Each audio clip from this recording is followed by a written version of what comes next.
I thought I was doing the right thing by buying my parents a retirement home. At 32, I had worked 60-hour weeks as a software engineer in Boston for years, saving every penny possible. The pride I felt handing them those keys was immeasurable. Then came that gut-wrenching moment when I discovered my name had been removed from the deed, replaced by my sister Amanda. They had literally stolen my house from under me while I paid the mortgage. Before I tell you how my own parents stabbed me in the back, drop a comment about where you are watching from and hit that subscribe button if you have ever had family take advantage of your generosity.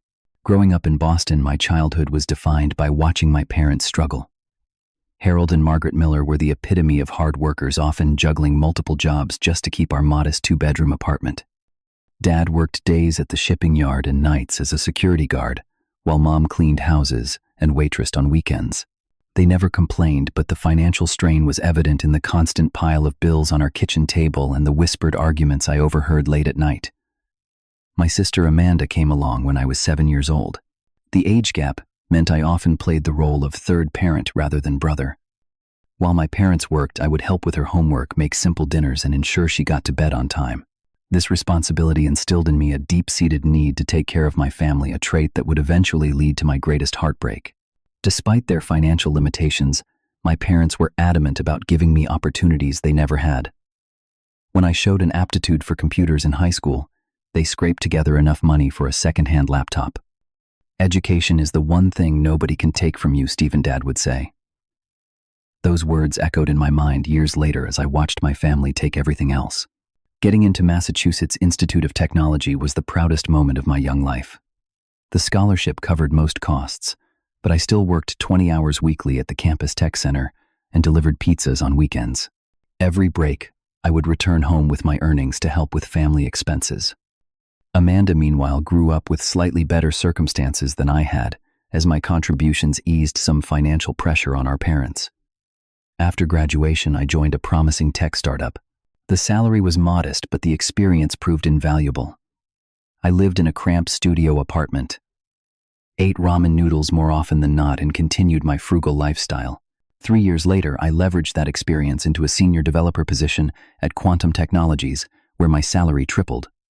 Yet my spending habits remained unchanged. I had a plan. While my career flourished, my parents faced new challenges. Dad suffered a massive heart attack at 58, forcing him into early retirement. The medical bills piled up despite their insurance. Mom reduced her hours at the department store, where she had worked for 15 years to care for him. Their modest retirement savings dwindled rapidly, and they struggled to keep up with mortgage payments on the old family home they had purchased when I was in college. During Sunday calls, I could hear the stress in Mom's voice as she tried to downplay their financial troubles. "We are fine, Stephen," she would insist, though the tremor in her voice told me otherwise. One evening, after learning they had skipped filling some of Dad's prescriptions to pay the electric bill, I made a decision that would change all our lives. With 8 years of aggressive saving, I had accumulated enough for a substantial down payment on a house. Initially, I had envisioned this as an investment in my future, but watching my parents struggle made me reconsider my priorities. They had sacrificed everything for me now. It was my turn to provide for them. I flew home and announced my plan over dinner. I would buy them a retirement home, something single-story and manageable, with a small yard for Dad's gardening hobby. The joy and relief on their faces confirmed I was making the right choice. Even Amanda, visiting from Chicago, where she had built a successful career in marketing with her husband Thomas, expressed gratitude for my generosity. After weeks of searching, we found the perfect place, a charming 3-bedroom ranch house in a quiet neighborhood close to their doctors and favorite grocery store. At $375,000, it would take most of my savings for the down payment, but my salary could comfortably cover the monthly mortgage of $2,100. We had a family meeting before finalizing the purchase. "Let me be clear about this arrangement," I explained. "The mortgage and deed will be in my name since I am making the down payment and handling the monthly payments. You will live there rent-free for as long as you need." Everyone nodded in agreement. Mom cried tears of joy. Dad gave me a bear hug despite his weakened state, and Amanda raised a glass to toast my generosity. The day we moved them in remains one of my happiest memories. Dad immediately began planning his garden, while Mom marveled at the updated kitchen. I returned to my life in Boston content, in knowing I had secured their future. For the first few months, everything seemed perfect. Our weekly video calls showed them happily settling in, making friends with neighbors, and finally enjoying their retirement without financial stress looming over them. Little did I know that this period of harmony was merely the calm before a storm that would tear our family apart. The first sign that something was amiss came about a year after the purchase. I had flown home for a long weekend, excited to see the garden Dad had been describing in such detail during our calls. Upon arrival, I noticed something unexpected. The master bathroom had been completely remodeled, with high-end fixtures, marble countertops, and a walk-in shower that had definitely not been there before. "Do you like it?" Mom asked eagerly, showing me around. "Amanda helped design it. She said it adds value to the home." "It looks great," I replied cautiously, "but this must have cost thousands. Why did you not discuss this with me first?" Mom waved off my concern. "Oh, we did not want to bother you. Amanda found a good contractor through her connections. Besides, it makes the house nicer for everyone." That night, I called Amanda to inquire about the renovation. Her response was casual, almost dismissive. "The bathroom was outdated, Stephen. I just helped them modernize a little. No big deal." Though uncomfortable with being left out of decisions regarding a house I was financially responsible for, I let it go. After all, it was just one renovation, and if it made my parents happy, perhaps it was worth the surprise. Over the next several months, however, Amanda's influence over the house and our parents grew substantially. Her marriage to Thomas had begun unraveling, and their eventual divorce prompted her move back to Boston. What began as a temporary stay with our parents quickly became permanent, as she settled into the master bedroom, relegating our parents to the smaller guest room. During my visits, I noticed more changes: new furniture, updated appliances, a complete landscape overhaul. Each time I expressed concern about these expenses, my parents deflected, saying Amanda needed projects to keep her mind off her divorce. "She has such good taste," Mom would gush. "And she is here every day. So it makes sense that she helps decide what the house needs." Meanwhile, I continued paying the mortgage, property taxes, and homeowner's insurance, a significant monthly commitment on top of my own living expenses. Despite now living in the house full-time, Amanda contributed nothing toward these costs. When I gently suggested she might at least cover the utilities, Mom reacted as if I had insulted them. "Your sister is going through a difficult time, Stephen. She needs to focus on rebuilding her life, not worrying about bills." The tension reached a breaking point during Thanksgiving dinner. After a meal that Amanda had insisted on hosting in her house, as she referred to it, she excitedly shared plans for installing an in-ground pool in the backyard. "A pool," I interjected, setting down my fork. "That would cost at least $30,000, not to mention the increased insurance and maintenance." Amanda rolled her eyes. "Always. The accountant. Aren't you? The house needs a pool. It will be great for Dad's physical therapy. It is a completely unnecessary expense," I countered. "And as the person paying for this house, I think I should have some say. You gave this house to Mom and Dad," Amanda shot back, "so technically it is their decision." Dad, who had been quietly eating until then, cleared his throat. "Stephen, your sister needs something positive in her life right now. The pool would benefit all of us." That night marked our first serious argument about the house. As voices raised and tears were shed, I felt an uncomfortable shift in our family dynamic. No longer was I the thoughtful son providing for his parents. Suddenly, I was the controlling outsider interfering with their decisions, or more accurately, with Amanda's decisions.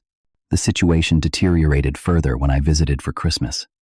While helping Mom sort through mail, I discovered an insurance document addressed to Amanda regarding the house. Confused, I asked about it. "Oh," that Mom said, visibly uncomfortable. "We just added Amanda to some of the paperwork since she lives here now. Makes things simpler." The explanation did not sit right with me, but amid holiday celebrations, I chose not to press further. That decision would haunt me in the weeks to come. Back in Boston, a nagging unease prompted me to request a copy of the property deed from county records. What I discovered left me breathless with shock and betrayal. 3 months earlier, my parents had transferred the deed entirely to Amanda's name. My name had been completely removed, despite the mortgage remaining solely my responsibility. Further investigation revealed that Amanda had refinanced the house in her name, pulling out $60,000 in equity created by my down payment and 15 months of mortgage payments. The money had funded the bathroom renovation, new furniture, and landscaping with enough left over for the planned pool. The magnitude of the betrayal was staggering.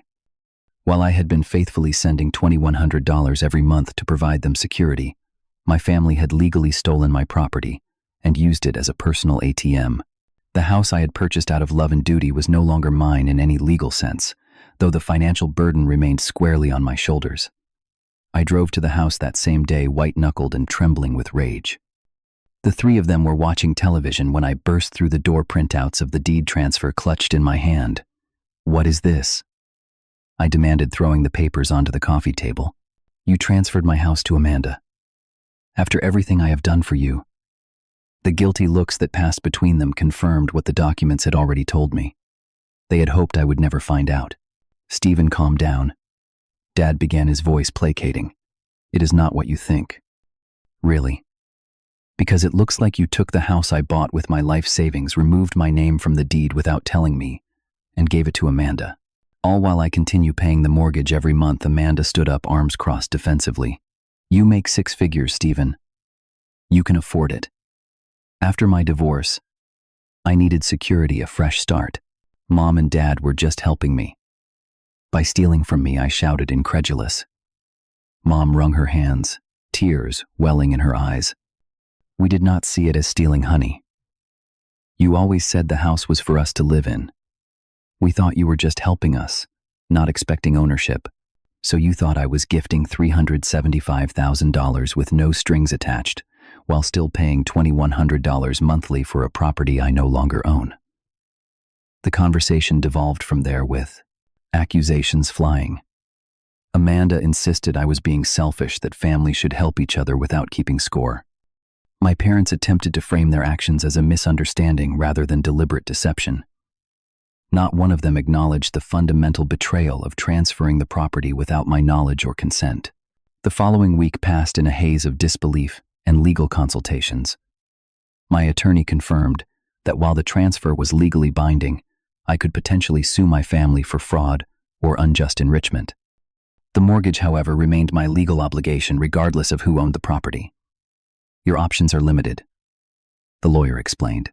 "You could sue your family and likely win, but collecting might require forcing a sale of the house, which would damage your credit since the mortgage is in your name."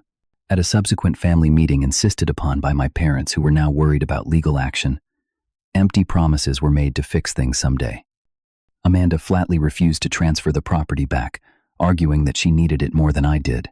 My parents suggested a compromise. I would continue paying the mortgage while Amanda lived there, and eventually they would figure out a fair solution. It became painfully clear that they viewed me not as a son or brother, but as a financial resource to be exploited. The realization broke something fundamental in me. These people who shared my blood, and who I had sacrificed so much for, saw nothing wrong with taking advantage of my generosity while giving me nothing in return. The emotional toll was immense. I took emergency leave from work, unable to focus on coding, while my personal life imploded. Friends urged me to pursue legal action, but the thought of dragging my family through court felt like another layer of betrayal, even after everything they had done. I began seeing a therapist, trying to process the depth of this familial betrayal. "Your family has violated not just your finances, but your trust," my therapist observed. "The question now is not what you owe them, but what you owe yourself." As I withdrew emotionally from my family, their financial situation began to deteriorate. Amanda lost her marketing job due to company downsizing. Without her income, and with the new higher mortgage payment from the refinance bills went unpaid. The house I had so lovingly selected for my parents began falling into disrepair. Then came the calls, frantic, demanding voices, insisting I pay for a leaking roof, broken water heater, and overdue utility bills. My father, whose health had stabilized now, claimed stress over the house problems was causing cardiac symptoms. My mother cried about potential water damage to their furniture. Amanda simply sent texts listing costs with her Venmo username. After 2 months of this emotional blackmail, I reached my breaking point. During a tense phone call, with all 3 of them on speaker, I delivered my ultimatum: transfer the house back to my name, or I stop paying the mortgage entirely. Their responses were predictable: shock, outrage, accusations that I was being cruel, selfish, vindictive. Mom sobbed that I was abandoning them. Dad warned ominously that I would regret this decision. Amanda called me names I had never heard her use before. Not one of them offered to return what they had taken. After consulting with my financial advisor and attorney, I made the most difficult decision of my life. I stopped paying the mortgage. The bank was notified about the property ownership situation, and I sent a certified letter to the house explaining my decision. Then I blocked their numbers, email addresses, and social media accounts.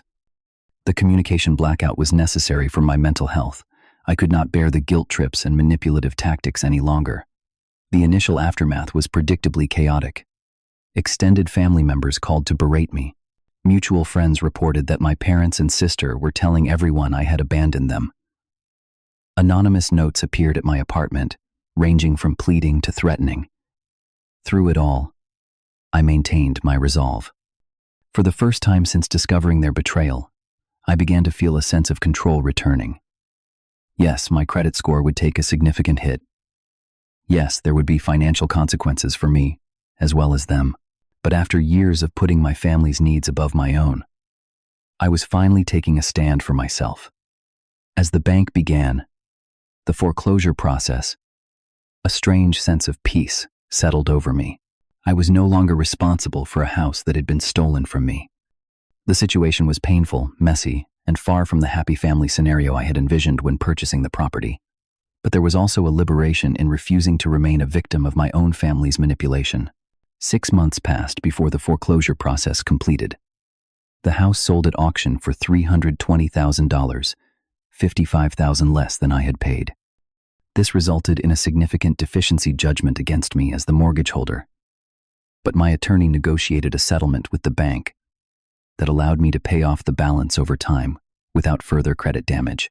During those months, I received reports through mutual acquaintances that Amanda and my parents had been forced to move out. They had apparently rented a 2-bedroom apartment together, a significant downgrade from the house I had provided. While I took no pleasure in their discomfort, I recognized it as the natural consequence of their actions rather than any cruelty on my part.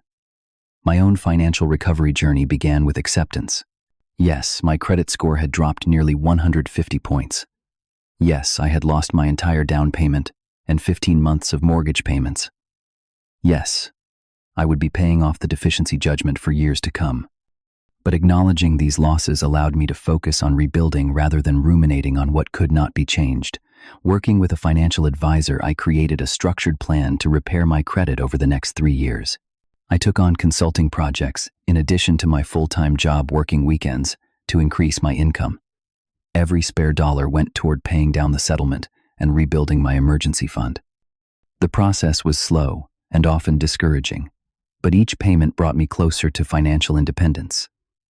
More challenging than the financial recovery was the emotional healing process. Weekly therapy sessions helped me work through the complex grief of family estrangement. I joined an online support group for adults dealing with toxic family relationships, finding solidarity and understanding among others who had faced similar betrayals. Family should be a source of support, not exploitation, became our shared mantra. Slowly, I made peace with my decision to cut ties, recognizing it not as abandonment, but as necessary self-protection. I began building a chosen family among friends who demonstrated loyalty, honesty, and mutual respect. Sunday dinners once spent on video calls with my parents now featured potluck gatherings with people who valued me beyond what I could provide financially. These connections, based on genuine care rather than obligation, helped restore my faith in relationships. 6 months into my recovery journey, I received an email from my mother. After initial paragraphs blaming me for their housing situation and financial struggles, she concluded with what passed for an apology in our family. "We never meant to hurt you, but we understand now that you felt hurt by our decisions." The non-apology was followed by a request to resume contact and financial support. My response was brief but firm. I would consider limited contact in the future. But financial support was permanently off the table. Any relationship moving forward would be built on mutual respect and clear boundaries. Amanda never apologized. According to my mother, she still maintained that I had overreacted and abandoned the family in their time of need. Her continued entitlement confirmed that my decision to maintain distance was the right one. My father sent a birthday card a month later, the first acknowledgement that I existed since the foreclosure. Inside was a short note, expressing regret for how things had gotten out of hand, but stopping short of taking responsibility. It was progress, albeit minimal. As the one-year anniversary of the foreclosure approached, I reached a significant milestone in my recovery.